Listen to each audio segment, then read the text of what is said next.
ایک زبردست انسان ملا، اس کا نام تھا میاں بشیر۔ میاں بشیر ایک صوفی تھے، ان کی وجہ سے آہستہ آہستہ پھر میں پڑھا بھی، کتابیں بھی پڑھنی شروع کی، اور میں پھر ایک نتیجے پہ آ گیا کہ اللہ ہے۔ جب وہ یقین آ گیا تو میری زندگی بدلنی شروع ہوئی۔ اگر اللہ نے مجھے اتنا نام دیا ہے، شہرت دی ہے، تو میں یہاں اتنے لوگ ہیں ہمارے ملک میں برے حالات میں، ان کے لیے میں کیا کروں گا؟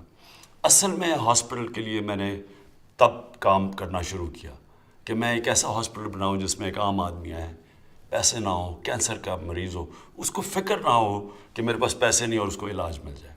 اب صرف عمران خان بلے پہ نشان۔ اپنی ووٹ کا صحیح استعمال کریں اور اپنی تقدیر بدلیں، اپنے ملک کی تقدیر بدلیں۔